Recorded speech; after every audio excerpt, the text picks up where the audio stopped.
Hey, this is Rick Janson, exclusive purveyor of the Denver lifestyle here in Denver, Colorado, and I just want to tell you some of the pros and cons of moving to Denver, Colorado. Now, as always, remember to subscribe to our channel and hit the little bell to be notified of new videos as they come available. Now, let's talk about some of the pros and cons of moving to Denver. One of the pros is blue skies. Check this out. It is gorgeous. Here it is, November 2022. I'm in sleeves. I've got beautiful sunsets, blue skies, everything's glorious, right? That's a pro of living in Denver. Now, the con of that is that you don't get thunderstorms. You don't get rain. You don't get those little cuddle days that you're used to getting in the Midwest or some of the other southern states, East Coast. You don't get an excuse to be lazy and lay under a blanket. I guess that's a con, right? Pro is that it's dry here. So in the summer, that dry heat that you feel is, it could be 90 degrees, it could be 95 degrees, but it's pretty tolerable. When you're out jogging and playing volleyball, you're not just sitting there breaking just the sick sweat like you do in the Midwest with the humid heat. Now, the con of it being dry is you're gonna age really quickly. You're gonna age 10 years in your first year here if you don't use a whole lot of lotion, moisturizer, and whatnot. Also, your hands are gonna crack. You're gonna start bleeding on your knuckles. Things happen. That's a con of it being dry in Denver. Pro, look at these beautiful parks. There are parks everywhere. I love all the parks of Denver. We've got Wash Park and City Park, Cranmer Park, Sloan's Lake, all these beautiful parks, beautiful lakes, beautiful areas to come and sit and play and hang out. That's a pro of Denver. The con is these are also a big magnet for Canada geese. Now, these are not Canadian geese. It's just called Canada geese, Canada goose. It is a singular Canada, but these geese are everywhere. So when you go out to set up a volleyball net, like the ground's covered in goose litter and kind of gross. So pro, beautiful parks, con, Canada geese, and there really is no solution to that.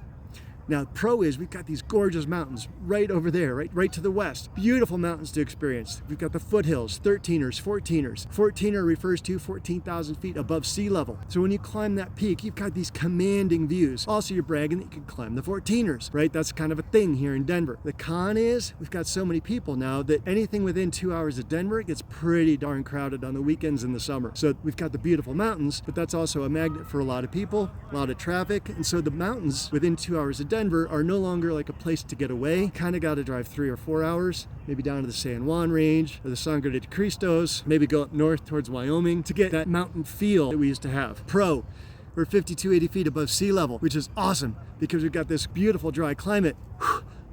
Con, if you don't take a breath every once in a while when you're speaking, or when you're jogging, or just take a breath in general, it can be kind of hard to breathe. So the oxygen level here can become an issue for some people. We had 2 kids born on oxygen, which meant we had to carry a backpack with an oxygen tank, cannula tube up the nose. Senior citizens, I have a lot of senior clients moving out of Denver, moving out of the foothills to lower elevations because it just, frankly, gets too hard for them to breathe up here.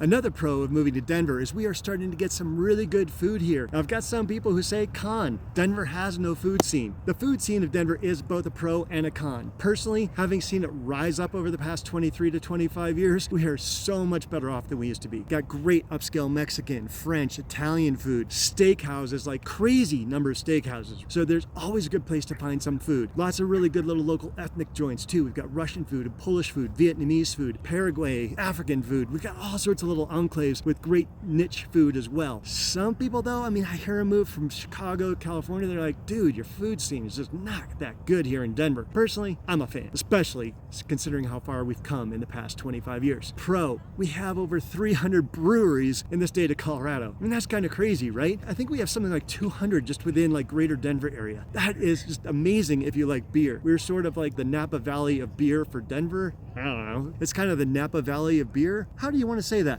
Anyway, so many choices. I guess a con of that is what? Too many choices? Anyway, that's all I have for now. This is Rick Janson with Rick Janson Luxury Properties, brokered by eXp Realty. And as much as I love sharing with you the Denver lifestyle, I'd also love to help you buy or sell a house here in the greater Denver area, Summit or Grand counties. So give me a call, subscribe to our channel. Thanks so much, and God bless.